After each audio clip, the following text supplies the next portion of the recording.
Radio Infinita, con el auspicio de BCI Corporate and Investment Banking, banqueros comprometidos con tu negocio desde 1937, presentan Mirada Financiera. La periodista Paulina Yarur analiza los principales hechos que mueven a los mercados financieros de Chile y el mundo. ¿Cómo están? Partimos septiembre, 1 de septiembre, y hacemos una nueva mirada financiera en este jueves ya, casi terminando la semana. Hoy, acompañada de Rafael Berguán, economista de la Universidad de Chile y también del Centro de Estudios Públicos. ¿Cómo estás, Rafael? Bienvenido. Bien, llegué con la brisa primaveral. La mejor época del año en Santiago, La mejor ¿no? época, pasamos agosto, la verdad bueno, que... Para algunos de nosotros, no es tu caso, para algunos de nosotros es un mérito del pasado agosto.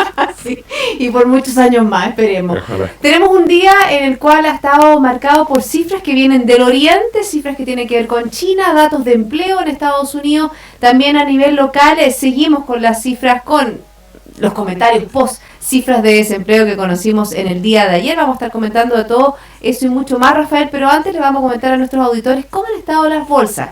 Y partimos con el Nikkei de Japón, que avanzó un 0.23, Hang Seng también arriba un 0.81, Shanghái descendiendo en el día de hoy un 0.79%. Mixtos resultados en Europa, tenemos el FTSE 100 de Londres que avanza un 0.19, el CAC 40 de París positivo un 0.03, el DAX alemán negativo un 0.55 y el IBEX 35 de España positivo un 0.53. En Estados Unidos también resultados dispares, el Dow Jones cae un 0.05, Standard & Poor's también cae un 0.19 y Nasdaq el tecnológico avanza un 0.15%. En Santiago el IPSA crece hasta ahora un 0.05 y el IXPA también aumenta un 0.13.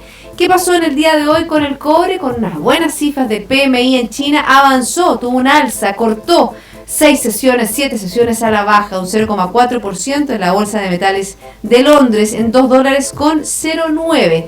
¿Y qué pasó con el dólar?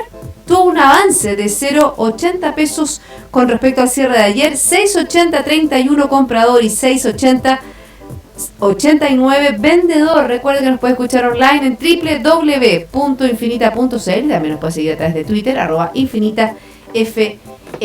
Partimos por el Oriente, Rafael, bueno, donde obviamente que va a comenzar una reunión del G20 en China y también hay una delegación importante de ministros y autoridades de la producción de ProChile en China con respecto a estos 10 años de Tratado de Libre Comercio que tiene nuestro país con el gigante asiático.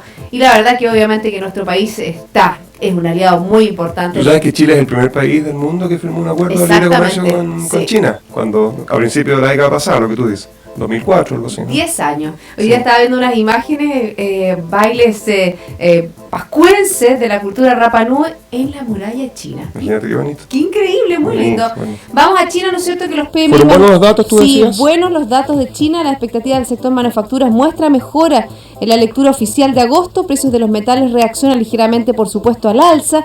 Tenemos este indicador de PMI, se ubica en 50,4 puntos, superando ampliamente lo previsto y obviamente ubicándose nuevamente en zona de expansión, no en zona contractiva. También en Estados Unidos, bueno, primero vamos con China, lo linkeamos con algún comentario sobre China. Sí, bueno, tal vez un comentario más de contexto. Hablábamos antes de que partiera el programa, más allá de la preocupación natural que uno tiene cuando está en el mercado financiero con respecto a las cifras diarias e incluso las cifras hora a hora que ocurren en países como China, por la importancia que tienen, esto altera el dólar, las tasas de interés, etcétera. La verdad es que si uno mira a China desde una perspectiva un poquito más estructural, yo tengo una opinión súper optimista, más allá de sus desafíos, y solo quiero graficarlo con un número. No sé si tú recuerdas, pero en el último tiempo se discutió mucho y en algún momento a comienzos de año había mucha preocupación porque China se creía que podía crecer 6.5, 6.4, hoy están más tranquilos porque está creciendo 6.7, 6.8 en términos de expectativa para 2016. Pero déjame poner esto en contexto.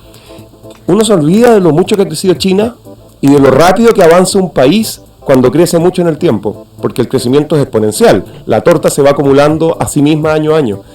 Si China este año creciera 4%, tú te das cuenta que si China creciera 4% estarían muchos del mercado financiero gritando como locos por la calle, digamos, ¿no es cierto? Tendríamos titulares en todas partes. Y esto generó una discusión que hizo que durante meses se hablara prácticamente solo de eso porque China estaba creciendo al 6 y no al 7 o al 8. Bueno, la verdad es que si China creciera este año al 4%, nadie está esperando que eso pase. eso equivaldría en términos de valor de demanda mundial a que el año 2007, es decir, el año antes de la crisis subprime, hubiese crecido el 14,4%. ¿Por qué? Por el tamaño del mercado. Por el tamaño que alcanzó. Sí. O sea, lo único que estoy tratando de decir es que cuando uno tiene el tamaño de China y crece 8%, en 5 años acumula un tamaño gigantesco. No se multiplica por 5 veces el 8, no es 40, porque es exponencial. Acumula mucho más. Entonces, China hoy día creciendo al 4 es igual a China el 2007, creciendo al 14,4. Con eso lo que estoy tratando de decir es que cuando te dicen, oye, pucha, China está creciendo al 6,6, al 6,5, esto es un problema. Por supuesto que desde una perspectiva del exportador es mejor que crezca al 8 que al 7. Pero desde el sentido de realidad que tienen que tener las cifras y el análisis que uno tiene que hacer más estructural, la verdad es que China creciendo al 6,5, al 6,6, incluso por debajo donde está creciendo hoy día, genera una demanda mundial que está lejos de generar un escenario desafiante para el país, por el contrario. Y además, como tú mismo dices, este crecimiento exponencial que ha tenido la economía china durante un corto lapso, la verdad que es como un auto de carrera, que obviamente que el auto de carrera en algún minuto tiene que empezar a frenarse y empezar a evaluar cómo funciona esta economía. Vemos, ¿no es cierto?, lo que está tratando de hacer el gobierno chino de trasladar de esta economía esencialmente exportadora, intensiva en todo lo que es la infraestructura, a una intensiva en consumo. Y obviamente que eso también nos beneficia a nosotros. Claro, por supuesto que sí. Mira, cuando uno analiza académicamente, aquí lo que pasa con los países es lo mismo que pasa con las empresas.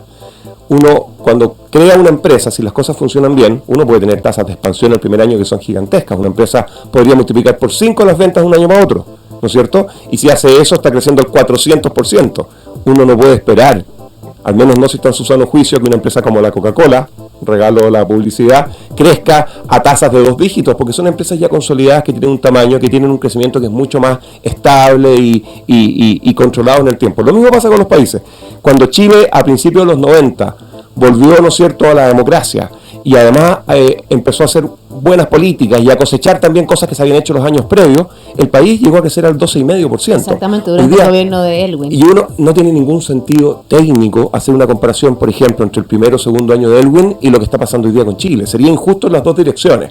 Todos sabemos que la medida que Chile hoy día tiene 24 o 23 mil dólares per cápita, tiene una capacidad de crecimiento que es menor que la que tenía cuando tenía 4 mil dólares per cápita. Y te puedo decir cuál es el número. Los países ya en el larguísimo plazo, cuando se transforman en desarrollados, convergen en una tasa de expansión, en promedio del 3%. ¿De acuerdo?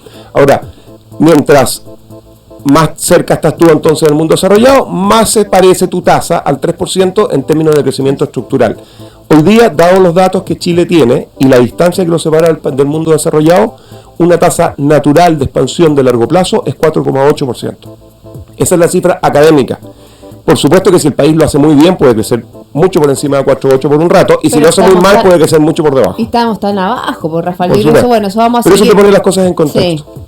Bueno, hablando de la economía internacional, para seguir este recorrido, para después centrarnos en nuestra realidad en Chile, tenemos en Estados Unidos que hoy se conocieron los datos que entrega la encuesta ADP, que es un poco definitoria de lo que van a ser mañana los datos de empleo privado en Estados Unidos. Se crearon 177.000 nuevos puestos de trabajo, más de lo esperado, y también las solicitudes de desempleo crecieron menos de lo esperado, a 263.000, se esperaban 265.000. Son buenos datos con respecto a la economía estadounidense, buenos datos que marcan mayor porcentaje con respecto a un posible aumento de tasas que haga en septiembre la Reserva Federal. Vemos como los distintos comisionados han estado hablando como que aquí no habla una sola voz. Es distinto el modelo norteamericano, sí, ¿viste? Totalmente distinto, porque es mucho más transparente en ese sentido. Porque aquí solamente habla el presidente del Banco Central, sí. Y bueno, y si hablan los consejeros, hablan en una sola línea. Sí, y cuando habla el presidente del Banco Central y se refiere a algo que no está exactamente relacionado con política monetaria, vienen cuestionamientos también, que es lo que pasó hace un par de semanas atrás con su comentario a propósito de la reforma de las pensiones, ¿te acuerdas? Exactamente. En Estados Unidos es bien distinto. Todos los bancos centrales son bastante tradicionales, pero el Banco Central americano tiene un modelo que ha avanzado rápidamente hacia menor temor a comunicar. De hecho, el presidente del Banco Central de Estados Unidos, en este caso la Janet Yellen, la presidenta, por lo menos una vez al mes hace declaraciones en el Congreso, con presentación y qué sé yo. Y como tú dijiste, Paulina, ellos tienen, ya no recuerdo si son 12 o 14 los consejeros, aquí son 5, incluido el presidente, allá son los representantes de cada uno de los bancos, más de las 12 o 11 reservas federales, más 2 o 3 que son nombrados por el gobierno. por el presidente de turno. Y estas 14 personas opinan a título individual e incluso te presentan un resultado que dice, mira, en promedio se está esperando tanto, y 3 de ellos están esperando subir la tasa. Aquí en Chile eso nunca te lo dicen. No, cuando te entregan el análisis de lo que fue la reunión de política monetaria el mes previo, dice que un consejero señaló que tal vez se podría bajar la tasa, pero no lo identifican. Allá no solo lo identifican, esa misma persona sale hablando públicamente. Yo no digo que eso esté bien o esté mal, ¿eh? Tenga o no derecho a voto, porque ahí también hay la discusión, sí. Porque hay algunos personeros que tienen derecho a voto y otros que no. Por supuesto, votan solo 7 de los 12 o 14 cada vez y los van rotando. Oye, pero un comentario positivo con respecto a Estados Unidos, análogo a lo que dije de China, una cosa más de contexto. Probablemente Estados Unidos es la economía occidental más cercana a lo que desde el libro de texto tú esperas tener cuando te refieres a una economía que funciona a nivel microeconómico de manera eficiente. Una economía con flexibilidad, con capacidad de adaptarse, en el que el mercado laboral tiene mucha capacidad de resiliencia, en el que efectivamente hay mucha entrada y salida, hay mucha dinámica, que eso genera temor en la gente, pero al mismo tiempo cuando la gente pierde la pega, la recupera mucho más rápidamente, etcétera. Una economía también con harta productividad. Una economía que es, en comparación con Europa, por cierto, una economía, déjame plantearlo así, muy estable en lo macro, porque la inflación siempre está razonablemente controlada y el crecimiento no se pega a saltos, ni para arriba ni para abajo en general, pero al mismo tiempo muy inestable, y eso no significa malo, en lo micro. Es donde hay mucha entrada, mucho emprendimiento, mucha innovación, al mismo tiempo también mucha salida de empresas, que significa quiebra y problemas. Y lo mismo pasa en el mercado laboral. Y el resultado de eso es que tú tienes la tasa de desempleo más baja del mundo avanzado, por lo menos de los países grandes. Piensen ustedes que la gente que nos está escuchando, que mientras en Europa el desempleo sigue estando fácilmente sobre 10% en muchos países, ya por décadas. En Estados Unidos está en 4,9. O sea, en Estados Unidos, desde un punto de vista técnico, no hay desempleo, porque ese 4,9 puntos se considera un desempleo natural, que es propio de la gente que está buscando pega en todo momento, pero no es un desempleo estructural. Entonces, a mí esto de que salgan datos buenos ayer, más allá de lo importante que es esa cifra en el contexto del día a día, no hace más que reflejar una economía que tiene la capacidad de salir más rápido de las crisis y tiene un mercado laboral que es muy dinámico, que eso impone desafíos, pero al mismo tiempo es capaz de mantener bajas tasas de desempleo sistemáticamente. Y siguiendo hablando de una economía de Estados Unidos y de una empresa estadounidense que tiene que ver la empresa de la gran manzana, estoy hablando de Apple y la pugna, ¿no es cierto?, que se ha generado incluso de parte del gobierno de Washington con Bruselas por esta multa que aplicó la Comunidad Europea a Apple por un tema de impuestos. Conversémoslo, pero exactamente, estamos hablando de la verdad que una multa gigantesca, y ahora salen los análisis, en el fondo hay distintos análisis que hablan del daño, ¿no es cierto?, que puede generar en la imagen de Apple tras la multa aplicada por la Unión Europea. Estamos hablando de una sanción récord a la empresa de 14.500 millones de dólares por, obviamente, ¿qué? Oye, exactamente el monto que vende Codelco todos los años. Esas son las ventas totales de Codelco, eso es lo que le están cobrando a Apple en impuestos retroactivamente. Pero también pongamos en perspectiva lo que significa Apple, porque lo comentábamos antes del programa. 600.000 millones de dólares de valor bursátil, 600.000 millones de dólares son 2,2 veces Chile, el producto de Chile en un año, y tiene una utilidad anual cercana a los 55.000 millones de dólares. Esa es la utilidad. Ahora, 14.500 millones de dólares es mucha plata allá y acá, no solo acá. Fíjate que es lo que dice la comisión. Dice que la empresa se benefició de forma ilegal durante 25 años de beneficios fiscales del Estado irlandés. Ilegal desde la perspectiva de Bruselas, no de Irlanda, porque Irlanda no está de acuerdo con esto y de hecho lo está cuestionando en tribunales. Y Irlanda no está dentro de la Comunidad Europea. Bueno, pero aquí a ver. Claro, aquí lo que está pasando, esto es reinteresante, porque esto va más allá de Apple. Que a mí la palabra de ilegal, y también en algunos diarios vi que decía evasión, no me gustan, porque en realidad aquí lo que hay es un país, en este caso Irlanda, que ha tenido la política sistemáticamente en el tiempo de subsidiar o de incentivar a empresas multinacionales, no a sectores, a empresas en particular, multinacionales, para que se ubiquen en su frontera. Entonces, aquí estamos hablando de empresas como Google, Facebook, el mismo McDonald's, que buscan lo que llaman paraísos fiscales, en este caso un paraíso fiscal en cuanto a que mientras Irlanda tiene una tasa que ya es baja, corporativa, de 13,5%, a propósito del aumento de los impuestos en Chile, ¿no es cierto?, exacto, de 15 y ahora 27, dependiendo. Bueno, para las empresas es 13,5% la tasa en Irlanda. Irlanda, sin embargo, también tiene leyes que le permiten al gobierno irlandés elegir empresas que estén dispuestas a venirse y ofrecerle situaciones más beneficiosas incluso que ese 13,5, que ya es bastante bajo, sobre todo si lo comparáis con el resto de Europa. Y en el caso de Apple, los números son bien increíbles. El año 2003, según esta acusación, insisto, la acusación viene desde Bruselas, es el barrio diciendo no nos gusta que Irlanda haga esto, Irlanda diciendo tengo derecho a hacerlo, y ahí está la disputa jurídica. En el año 2003 Apple pagó 1% de impuestos de sus utilidades, 1%, y el 2014 el número fue 0, aquí nos vamos a perder, 0,005. O sea, prácticamente el mismo impuesto. Ahora, esto es algo que no es evasión, porque esto es algo que la jurisdicción en la que está ubicada le permite, y es algo que está cuestionando. Y aquí viene lo último que quiero decir, que encuentro que es interesante. Bueno, esto va a tener implicancias para la soberanía de los países, tiene implicancias para cuánto poder o no tiene Bruselas, que es donde están, ¿no es cierto?, las principales oficinas de la Unión Europea, para ser una autoridad supranacional en lo fiscal. Hay todo un cuestionamiento. Pero la razón por la cual se está cuestionando esto no es porque Irlanda cobre bajos impuestos, no es un objetivo de recaudación, sino que tiene que ver con competencia, aunque parezca raro. Y lo que sucede es que... Igualar las reglas del juego para todas las empresas. Claro, es que por eso yo insistí tanto que esto no era un problema sectorial, este es un problema por empresa. Lo que están cuestionando desde Bruselas es que Irlanda agarre una empresa en particular con nombre y apellido y le ofrezca condiciones tributarias distintas a otras empresas del mismo sector. Ellos consideran en Bruselas que esto es anticompetitivo. Afecta a la competencia y por lo tanto de alguna manera pone en peligro la posibilidad de que haya un trato justo. Y eso puede terminar perjudicando a los consumidores y qué sé yo, porque lleva a que algunas empresas se transformen en monopolios, etcétera. Una interesante mirada que tiene la globalización, porque esto es precisamente desafío. Un fenómeno de la globalización, un desafío de cómo se alinean las reglas del juego para la competencia de todas las empresas. Rafael, es minuto hacer una pausa cuando ya son las 2:19, ¿te parece? Bueno. Y yo les voy a comentar lo que significa equipo. Equipo es buscar soluciones en conjunto cuando los talentos actúan con un objetivo común. BCI Corporate and Investment Banking, banqueros comprometidos con tu negocio desde 1937. Ya volvemos. El leopardo puede saltar hasta 10 metros de distancia y pese a su tamaño, supera los 60 kilómetros por hora en carrera. Eso es agilidad.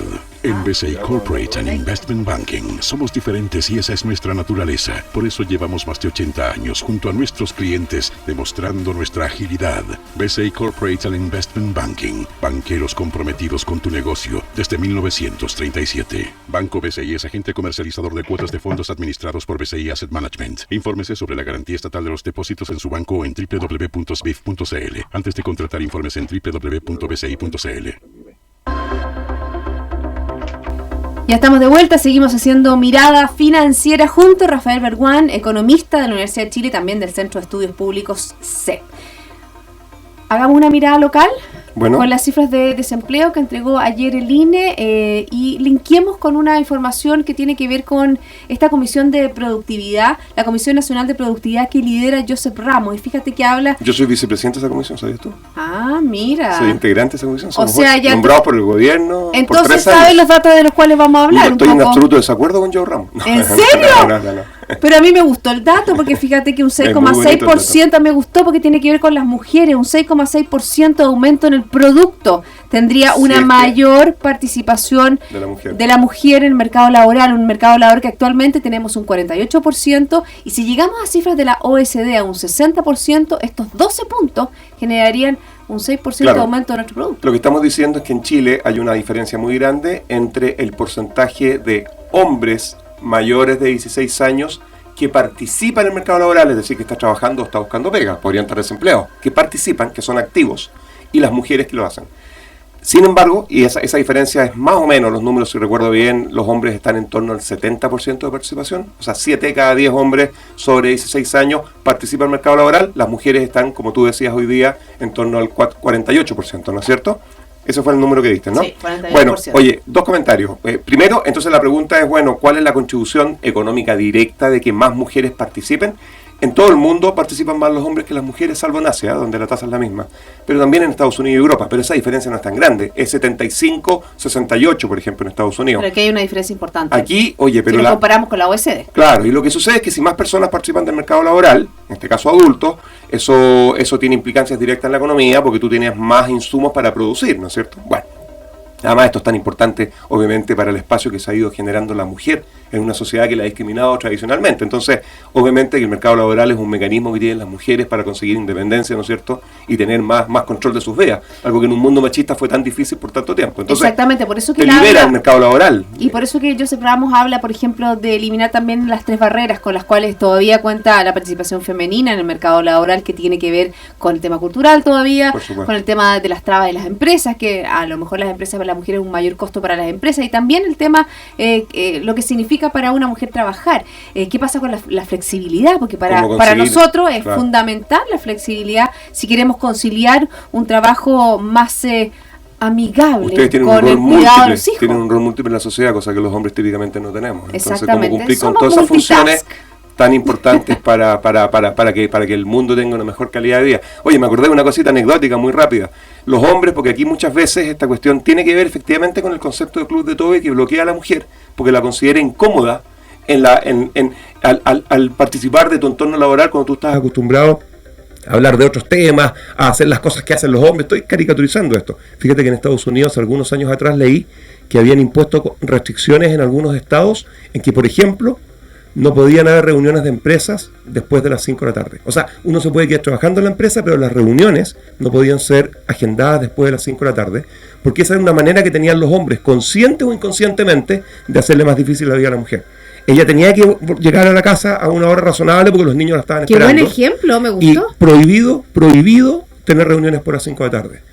¿Te fijas? Uno podría decir, ¿por qué se meten? Bueno, era una manera de, sin que nos diéramos cuenta, de discriminar a las mujeres.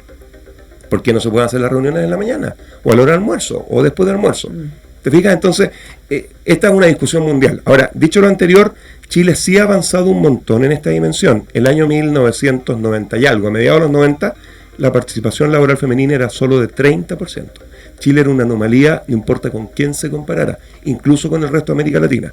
Hoy ya estamos en el promedio de América Latina, hemos avanzado mucho en los últimos 20 años en esto, pero todavía nos falta un buen trecho, y ese es el que mencionaba Joe Ramos, que permitiría subir el producto de Chile del orden de 5 o 6 puntos porcentuales por una vez. Si es que se incorporara este número importante de mujeres. 12 bueno, una buena cifra si estamos buscando, ¿no es cierto?, aumentar el crecimiento de Chile, bajar el nivel de desempleo. Y me gustaría ahondar un poco con las palabras, ¿no es cierto?, ayer de la ministra Jimena Rincón con respecto a las cifras del INE, que había que mirar otras cifras más reales, que tiene que ver con las pensiones. Hoy día la presidenta Bachelet habla diciendo que efectivamente le preocupa las cifras de desempleo, y obviamente que es un tema cuando uno ve los distintos sectores económicos, cómo se ha ido desinflando el desarrollo de nuestra economía, que es totalmente racional con las cifras del INE. Esperable. Si el empleo tiene que ver con la actividad. Mira, a mí me parece que de todo esto que tú mencionaste recién, lo más razonable es lo que dijo la Presidenta de la República. Aquí no se trata de empezar a pelear comparando cifras, porque lo que sucede, y el mercado laboral es un bonito ejemplo de esto, es que uno siempre puede encontrar una cifra que diga lo que uno quiere decir o contradiga lo que otro